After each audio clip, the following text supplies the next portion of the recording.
নমস্কাৰ প্ৰিয় বন্ধু বান্ধৱীসকল আপোনালোকক স্বাগতম জনাইছোঁ MRG ষ্টাডি ইউটিউব চেনেলটোলৈ। প্ৰিয় বন্ধু বান্ধৱীসকল আজি আমি আলোচনা কৰিম 29 ছেপ্টেম্বৰত হ'বলগীয়া তৃতীয় বৰ্গৰ নিযুক্তি পৰীক্ষাৰ বাবে ছ'চিয়েল ষ্টাডিজৰ 80+ প্ৰশ্ন এই ভিডিঅ'টোত আমি আলোচনা কৰিম। গতিকে প্ৰিয় বন্ধু বান্ধৱীসকল আপোনালোকে ভিডিঅ'টো স্কিপ নকৰাকৈ চাব, তেতিয়াহ'লে ইয়াত থকা 80+ প্ৰশ্ন আপোনালোকে ভালদৰে বুজি পাব। গতিকে পলম নকৰি আজি ভিডিঅ'টো আৰম্ভ কৰিছোঁ। কুৱেশ্যন নম্বৰ 1, ভাৰতৰ ৰাষ্ট্ৰীয় সংগীত জন গণ মন প্ৰথম কেতিয়া আনুষ্ঠানিকভাৱে পৰিৱেশন কৰা হৈছিল? উত্তৰটো মনত ৰাখিব, 1911 চনৰ 27 ডিচেম্বৰত। কুৱেশ্যন নম্বৰ 2, জন গণ মন প্ৰথম ক'ত আনুষ্ঠানিকভাৱে পৰিৱেশন কৰিছিল? উত্তৰটো মনত ৰাখিব, ভাৰতৰ জাতীয় কংগ্ৰেছৰ কলিকতা অধিৱেশনত 1911 চনত পৰিৱেশন কৰিছিল। কুৱেশ্যন নম্বৰ 3, জন গণ মন ৰাষ্ট্ৰীয় সংগীত হিচাপে কেতিয়াৰ পৰা গ্ৰহণ কৰা হয়? উত্তৰটো মনত ৰাখিব, 1950 চনৰ 24 জানুৱাৰীৰ পৰা। কুৱেশ্যন নম্বৰ 4, বন্দে মাতৰম গীতটো প্ৰথম কেতিয়া গোৱা হৈছিল? উত্তৰটো মনত ৰাখিব, 1896 চনৰ ভাৰতীয় জাতীয় কংগ্ৰেছৰ অধিৱেশনত গোৱা হৈছিল। কুৱেশ্যন নম্বৰ 5, ভাৰতীয় সংবিধানৰ মৌলিক কৰ্তব্যসমূহ প্ৰথম কেতিয়া সংশোধন কৰা হয়? উত্তৰটো মনত ৰাখিব, 1976 চনৰ 42তম সংশোধনীত। কুৱেশ্যন নম্বৰ 6, মৌলিক অধিকাৰসমূহ সংবিধানত সন্নিৱিষ্ট কৰিবৰ বাবে কোনে চূড়ান্ত সিদ্ধান্ত লৈছিল? উত্তৰটো মনত ৰাখিব, চৰ্দাৰ বল্লভভাই পেটেল। কুৱেশ্যন নম্বৰ 7, কেন্দ্ৰীয় শাসিত ৰাজ্যৰ পৰা লোকসভালৈ কিমানজন সদস্য নিৰ্বাচিত হয়? উত্তৰটো মনত ৰাখিব, 20 জন। কুৱেশ্যন নম্বৰ 8, নিৰ্দেশাত্মক নীতিসমূহ সংবিধানৰ কিমান ধাৰাত অন্তৰ্ভুক্ত কৰা হৈছে? উত্তৰটো মনত ৰাখিব, ধাৰা 36ৰ পৰা 51লৈ। কুৱেশ্যন নম্বৰ 9, ৰাষ্ট্ৰৰ নিৰ্দেশাত্মক নীতিসমূহ সংবিধানৰ কিমানতম সংশোধনীত মৌলিক অধিকাৰসমূহৰ ওপৰত গৃহীত কৰা হৈছিল? উত্তৰটো মনত ৰাখিব, 42তম সংশোধনীত। কুৱেশ্যন নম্বৰ 10, ৰাজ্য গঠনৰ নিৰ্দেশাত্মক নীতিসমূহ সংবিধানৰ কোন অংশত ধৰা হৈছে? উত্তৰটো মনত ৰাখিব, 5ম অধ্যায়। কুৱেশ্যন নম্বৰ 11, মৌলিক অধিকাৰত অন্তৰ্নিহিত থকা স্বাধীনতাৰ অধিকাৰ 6টাৰ কিমান নম্বৰ ধাৰাত পৰে? উত্তৰটো মনত ৰাখিব, ধাৰা 19ৰ পৰা 22লৈ। কুৱেশ্যন নম্বৰ 12, দিল্লীৰ সিংহাসনত বহা একমাত্ৰ মহিলা গৰাকী কোন? উত্তৰটো মনত ৰাখিব, চুলতানা ৰেজিয়া। কুৱেশ্যন নম্বৰ 13, কোচ বংশৰ কোনজন ৰজা আকবৰৰ সমসাময়িক আছিল? উত্তৰটো মনত ৰাখিব, নৰনাৰায়ণ। কুৱেশ্যন নম্বৰ 14, ভাৰতীয় জাতীয় কংগ্ৰেছৰ প্ৰথম সভাপতি কোন আছিল? উত্তৰটো মনত ৰাখিব, উমেশ চন্দ্ৰ বেনাৰ্জী। কুৱেশ্যন নম্বৰ 15, কংগ্ৰেছৰ সভানেত্ৰী পদ অলংকৃত কৰা প্ৰথম ভাৰতীয় মহিলাগৰাকীৰ নাম কি? উত্তৰটো মনত ৰাখিব, Sarojini Naidu. Question number 16, British সংসদলৈ নিৰ্বাচিত হোৱা প্ৰথম ভাৰতীয়জন কোন আছিল? উত্তৰটো মনত ৰাখিব, দাদাভাই নৌৰোজী। কুৱেশ্যন নম্বৰ 17, আইন অমান্য আন্দোলন কেতিয়া হৈছিল? উত্তৰটো মনত ৰাখিব, 1930 চনত। কুৱেশ্যন নম্বৰ 18, ভাৰত ত্যাগ আন্দোলন কেতিয়া হৈছিল? উত্তৰটো মনত ৰাখিব, 1942 চনত। কুৱেশ্যন নম্বৰ 19, ভাৰত স্বাধীন হোৱাৰ সময়ত ইংলেণ্ডৰ প্ৰধানমন্ত্ৰী কোন আছিল? ভাৰত স্বাধীন হোৱাৰ সময়ত ইংলেণ্ডৰ প্ৰধানমন্ত্ৰী কোন আছিল? উত্তৰটো মনত ৰাখিব, Richard Clement Attlee. Question number 20, ভাৰতীয় সংবিধানৰ প্ৰস্তাৱনাটো বাক্যৰে আৰম্ভ কৰা হৈছে? ভাৰতীয় সংবিধানটো কি প্ৰস্তাৱনাৰে বাক্যৰে আৰম্ভ কৰা হৈছে? উত্তৰটো মনত ৰাখিব, আমি ভাৰতীয় জনসাধাৰণে, we the people of India. Question number 21, সংবিধান সভাৰ খচৰা কমিটিত থকা অসমৰ সদস্যজন কোন আছিল? উত্তৰটো মনত ৰাখিব, সৈয়দ মহম্মদ ছাদুল্লা। কুৱেশ্যন নম্বৰ 22, ৰাজ্যসভা আৰু লোকসভা যুটীয়া অধিৱেশনত কোনে আহ্বান কৰিব পাৰে? উত্তৰটো মনত ৰাখিব, ৰাষ্ট্ৰপতিয়ে। কুৱেশ্যন নম্বৰ 23, এখন বিত্ত বিল ক'ত স্থাপন কৰিব পাৰি উত্তৰটো মনত ৰাখিব লোকসভাত কুৱেশ্যন নম্বৰ 24 ভাৰতৰ প্ৰথম নাগৰিক ৰাষ্ট্ৰপতি এইটো প্ৰশ্ন এনেকৈ দিব পাৰে ভাৰতৰ প্ৰথম নাগৰিক কোন উত্তৰটো মনত ৰাখিব ৰাষ্ট্ৰপতি ভাৰতৰ প্ৰথম নাগৰিক ৰাষ্ট্ৰপতি পদৰ প্ৰাৰ্থী হ'বলৈ ব্যক্তিজনৰ নিম্নতম বয়স কিমান হ'ব লাগিব উত্তৰটো মনত ৰাখিব 35 বছৰ কুৱেশ্যন নম্বৰ 25 উচ্চতম ন্যায়ালয়ৰ ন্যায়াধীশ এজনে কিমান বছৰ বয়সত অৱসৰ গ্ৰহণ কৰে উত্তৰটো মনত ৰাখিব 65 বছৰ কুৱেশ্যন নম্বৰ 26 কোন চনত চৰকাৰী আইন গঠন কৰা হৈছিল উত্তৰটো মনত ৰাখিব 1883 চনত কুৱেশ্যন নম্বৰ 27 ভাৰতৰ প্ৰথমগৰাকী মহিলা ৰাষ্ট্ৰপতি কোন উত্তৰটো মনত ৰাখিব সৰোজিনী নাইডু এই কুৱেশ্যনটো মোৰ ডাউট আছে এনসাৰটো কিবা যদি ভুল ভ্ৰান্তি হৈ থাকে নিজৰ বুলি ক্ষমা কৰি দিব আপোনালোকে ইয়াৰ উত্তৰটো পাৰিলে কমেণ্ট বক্সত কমেণ্ট কৰি জনাব কুৱেশ্যন নম্বৰ 27 ভাৰতৰ প্ৰথম শিক্ষা আয়োগখন কোনে গঠন কৰিছিল উত্তৰটো মনত ৰাখিব লৰ্ড কাৰ্জনে কুৱেশ্যন নম্বৰ 28 ভাৰতৰ প্ৰথমটো ব্যক্তিগত খণ্ডৰ টেলিভিছন চেনেলৰ নাম কি উত্তৰটো মনত ৰাখিব জি টিভি কুৱেশ্যন নম্বৰ 29 অসমত প্ৰথম দূৰদৰ্শন কেন্দ্ৰ কেতিয়া স্থাপন কৰা হৈছিল উত্তৰটো মনত ৰাখিব 1985 চনত কুৱেশ্যন নম্বৰ 30 অসমত সৰ্বপ্ৰথম অনাতাঁৰ কেন্দ্ৰ কেতিয়া স্থাপন কৰা হৈছিল উত্তৰটো মনত ৰাখিব 1948 চনত কুৱেশ্যন নম্বৰ 31 কাবাডী খেল সৰ্বপ্ৰথম ক'ত উৎপত্তি হৈছিল উত্তৰটো মনত ৰাখিব ভাৰত কুৱেশ্যন নম্বৰ 32 ভাৰতৰ কোনজন খেলুৱৈক হকীৰ যাদুকৰ বোলা হয় উত্তৰটো মনত ৰাখিব ধ্যান চাঁদক কুৱেশ্যন নম্বৰ 33 প্ৰথম এছিয়ান গেমছ ক'ত হৈছিল উত্তৰটো মনত ৰাখিব নতুন দিল্লী কুৱেশ্যন নম্বৰ 34 বায়ু প্ৰদূষণ প্ৰতিৰোধ আৰু নিয়ন্ত্ৰণ আইন কোন চনত প্ৰৱৰ্তন কৰা হয় উত্তৰটো মনত ৰাখিব 1981 চনৰ 16 মে তাৰিখৰ পৰা কুৱেশ্যন নম্বৰ 35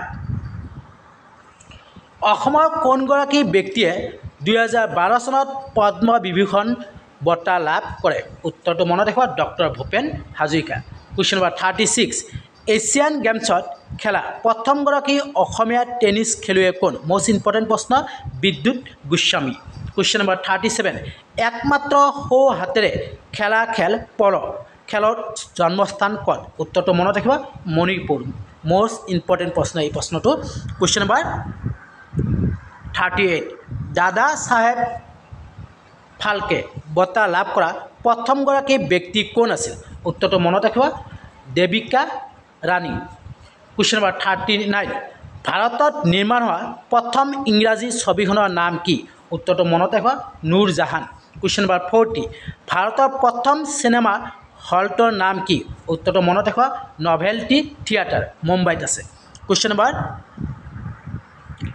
41 মিজোসকলে বাঁহৰ সহায়ত কৰা নৃত্যবিধ কি মিজোসকলে বাঁহৰ সহায়ত কৰা নৃত্যবিধ কি উত্তৰটো মনত ৰাখিব চিৰাও কুৱেশ্যন নম্বৰ 42 হিকত কোনখন ৰাজ্যৰ জনপ্ৰিয় নৃত্য উত্তৰটো মনত ৰাখিব জম্মু কাশ্মীৰৰ কুৱেশ্যন নম্বৰ 43 অসমৰ মঞ্চকলাৰ পথ প্ৰদৰ্শক গৰাকী কোন উত্তৰটো মনত ৰাখিব শ্ৰীমন্ত শংকৰদেৱ কুৱেশ্যন নম্বৰ 45 অসমৰ চাহ জনজাতিসকলৰ প্ৰধান নৃত্যবিধৰ নাম কি উত্তৰটো মনত ৰাখিব ঝুমুৰ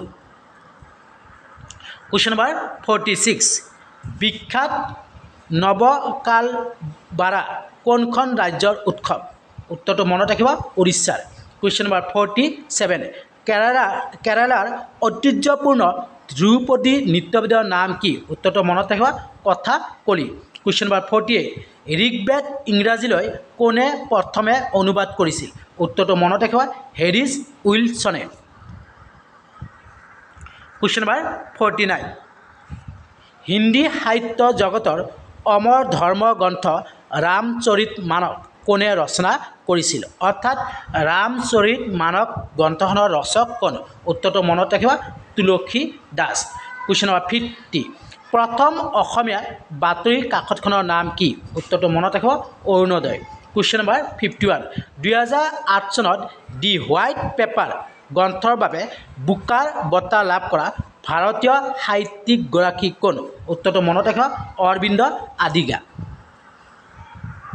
কুৱেশ্যন নম্বৰ 52 কোন প্ৰাচীন ভাৰতীয় ৰজাই গ্ৰীক ৰাজকুমাৰীক বিয়া কৰাইছিল উত্তৰটো মনত ৰাখিব চন্দ্ৰগুপ্ত মৌৰ্যই কুৱেশ্যন নম্বৰ 53 দাস বংশৰ প্ৰতিষ্ঠাতা কোন আছিল দাস বংশৰ প্ৰতিষ্ঠাতা কোন আছিল উত্তৰটো মনত ৰাখিব কুতুবুদ্দিন আইবাক কুৱেশ্যন নম্বৰ 54 মোগল সাম্ৰাজ্যৰ সৰ্বশেষ ৰজাজন কোন মোগল সাম্ৰাজ্যৰ সৰ্বশেষ ৰজাজন কোন উত্তৰটো মনত ৰাখিব দ্বিতীয় বাহাদুৰ শাহ কুৱেশ্যন নম্বৰ 55 দিল্লীৰ কোনজন চুলতানে তামৰ মুদ্ৰা প্ৰচলন কৰিছিল উত্তৰটো মনত ৰাখিব মহম্মদ বিন তুগলক কুৱেশ্যন নম্বৰ 56 তালিকোটৰ যুদ্ধ কিমান চনত হৈছিল উত্তৰটো মনত ৰাখিব 1565 চনত 1565 চনত কুৱেশ্যন নম্বৰ 57 চিপাহী বিদ্ৰোহৰ প্ৰথম শ্বহীদ কোন উত্তৰটো মনত ৰাখিব মংগল পাণ্ডে কুৱেশ্যন নম্বৰ 58 আৰ্য সমাজৰ কোনে প্ৰতিষ্ঠা কৰিছিল উত্তৰটো মনত ৰাখিব স্বামী দয়ানন্দ ৰায়ে কুৱেশ্যন নম্বৰ 59 ভাৰতৰ শেষৰজন ব্ৰিটিছ ভাইচৰয় কোন আছিল ভাৰতৰ শেষৰজন ব্ৰিটিছ ভাইচৰয় কোন আছিল উত্তৰটো মনত ৰাখিব লৰ্ড মাউণ্টবেটেন কুৱেশ্যন নম্বৰ 60 ভাষা ভিত্তিত গঠন হোৱা ভাৰতৰ প্ৰথম ৰাজ্যখন কি উত্তৰটো মনত ৰাখিব অন্ধ্ৰ প্ৰদেশ কুৱেশ্যন নম্বৰ 61 ভাৰত ত্যাগ আন্দোলন কোন চনত হৈছিল উত্তৰটো মনত ৰাখিব 1942 চনত কুৱেশ্যন নম্বৰ 62 বৰ্তমান ভাৰতীয় সংবিধানৰ অনুসূচী কিমান উত্তৰটো মনত ৰাখিব 12টা কুৱেশ্যন নম্বৰ 63 ভাৰতৰ কোনখন ৰাজ্যৰ নিজাববীয়া সংবিধান আছে উত্তৰটো মনত ৰাখিব জম্মু আৰু কাশ্মীৰ ৰাজ্যৰ কুৱেশ্যন নম্বৰ 64 কিমান দিনৰ ভিতৰত ৰাজ্যসভাই বিত্ত বিল এখন অনুমোদন কৰিব লাগে উত্তৰটো মনত ৰাখিব 14 দিনৰ ভিতৰত কুৱেশ্যন নম্বৰ 65 আমাৰ মৌলিক অধিকাৰ কেইটা আৰু কি কি আমাৰ মৌলিক অধিকাৰ 6টা সেইকেইটা কি কি জানেনে সেইকেইটা হৈছে স্বাধীনতাৰ অধিকাৰ শোষণৰ বিৰুদ্ধে প্ৰতিবাদৰ অধিকাৰ ধৰ্মীয় স্বাধীনতাৰ অধিকাৰ সাংস্কৃতিক আৰু শিক্ষামূলক অধিকাৰ সাংবিধানিক প্ৰতিকাৰৰ অধিকাৰ আৰু সমতাৰ অধিকাৰ কুৱেশ্যন নম্বৰ 66 ভাৰতৰ ৰাষ্ট্ৰপতিৰ কাৰ্যকাল কিমান বছৰ উত্তৰটো মনত ৰাখিব 5 বছৰ কুৱেশ্যন নম্বৰ 67 ৰাজ্যপালক কোনে নিযুক্তি দিয়ে উত্তৰটো মনত ৰাখিব ৰাষ্ট্ৰপতিয়ে কুৱেশ্যন নম্বৰ 68 ভাৰতীয় সংবিধানৰ ৰক্ষক কাক বোলা হয় উত্তৰটো মনত ৰাখিব উচ্চতম ন্যায়ালয় কুৱেশ্যন নম্বৰ 69 উচ্চ ন্যায়ালয়ৰ ন্যায়াধীশসকলে কিমান বছৰ পূৰ্ণ হ'লে অৱসৰ গ্ৰহণ কৰিব লাগে উত্তৰটো মনত ৰাখিব 62 বছৰ কুৱেশ্যন নম্বৰ 70 উচ্চতম ন্যায়ালয়ৰ ন্যায়াধীশসকলে কাৰ ওচৰত কাৰ্যভাৰ গ্ৰহণ কৰাৰ আগতে শপত গ্ৰহণ কৰে উত্তৰটো মনত ৰাখিব ৰাষ্ট্ৰপতিৰ ওচৰত কুৱেশ্যন নম্বৰ 71 ভাৰতীয় জনতা পাৰ্টীৰ কেতিয়া জন্ম হৈছিল ভাৰতীয় জনতা পাৰ্টীৰ কেতিয়া জন্ম হৈছিল উত্তৰটো মনত ৰাখিব 1980 চনত কুৱেশ্যন নম্বৰ 72 ভাৰতৰ প্ৰথমগৰাকী মহিলা ৰাষ্ট্ৰপতি কোন উত্তৰটো মনত ৰাখিব প্ৰতিভা দেৱী সিং পাটিল কুৱেশ্যন নম্বৰ 73 ভাৰতবৰ্ষৰ প্ৰথম উপৰাষ্ট্ৰপতি কোন আছিল উত্তৰটো মনত ৰাখিব doctor Sarvepalli Radhakrishnan question number 74 ভাৰতৰ প্ৰথমজন ৰাষ্ট্ৰপতি কোন আছিল উত্তৰটো মনত ৰাখিব doctor Rajendra Prasad question number 75 ভাৰতৰ প্ৰথমজন প্ৰধানমন্ত্ৰীৰ নাম কি পণ্ডিত জৱাহৰলাল নেহৰু কুৱেশ্যন নম্বৰ 76 ভাৰতবৰ্ষত প্ৰথমে স্থাপন কৰা বেংকটোৰ নাম কি উত্তৰটো মনত ৰাখিব বেংক অফ হিন্দুস্তান ভাৰতৰ প্ৰথমটো বেংকৰ নাম কুৱেশ্যন নম্বৰ 77 ভাৰতবৰ্ষত প্ৰথম বেংকটো কিমান চনত স্থাপন কৰা হৈছিল উত্তৰটো মনত ৰাখিব 1770 চনত কুৱেশ্যন নম্বৰ 78 নীতি আয়োগৰ প্ৰথমখন বৈঠক কেতিয়া অনুষ্ঠিত হৈছিল উত্তৰটো মনত ৰাখিব 2015 চনত কুৱেশ্যন নম্বৰ 79 ভাৰতৰ ঔদ্যোগিক উন্নয়ন বেংক কোন চনত স্থাপন কৰা হৈছিল উত্তৰটো মনত ৰাখিব 1964 চনত কুৱেশ্যন নম্বৰ 80 ঔদ্যোগিক বিত্ত নিগম কোন চনত স্থাপন কৰা হৈছিল উত্তৰটো মনত ৰাখিব 1948 চনত কুৱেশ্যন নম্বৰ 81 পৃথিৱীৰ ভিতৰতে সকলোতকৈ চহকী ব্যক্তি হিচাপে পৰিচিত ভাৰতীয় ব্যক্তিজন কোন উত্তৰটো মনত ৰাখিব মুকেশ আম্বানী কুৱেশ্যন নম্বৰ 82 অসমৰ মাজেদি যোৱা দীৰ্ঘতম ৰাষ্ট্ৰীয় ঘাইপথটো কি উত্তৰটো মনত ৰাখিবা 37 নং ৰাষ্ট্ৰীয় ঘাইপথ কুৱেশ্যন নম্বৰ 83 কেতিয়া ভাৰতৰ সৰ্বপ্ৰথম ডাক সেৱা প্ৰৱৰ্তন হয় উত্তৰটো মনত ৰাখিবা 1837 চনত কুৱেশ্যন নম্বৰ 84 ভাৰতৰ সকলোতকৈ ব্যস্ত বিমান বন্দৰটোৰ নাম কি উত্তৰটো মনত ৰাখিবা মুম্বাই বিমান বন্দৰ কুৱেশ্যন নম্বৰ 85 ভাৰতৰ প্ৰথম আধুনিক জাহাজখনৰ নাম কি উত্তৰটো মনত ৰাখিবা জল উষা প্ৰিয় বন্ধু বান্ধৱীসকল ভিডিঅ'টো ভাল লাগিলে লাইক কৰিবা কমেণ্ট কৰিবা যিমানে পাৰে ফ্ৰেণ্ডক শ্বেয়াৰ কৰি দিব ছাবস্ক্ৰাইব কৰিবা ছাবস্ক্ৰাইব বেলটো বজাই ৰাখিব ভিডিঅ'টোত কিবা ভুল বান্ধি হ'লে নিজৰ বুলি ক্ষমা কৰি দিব ধন্যবাদ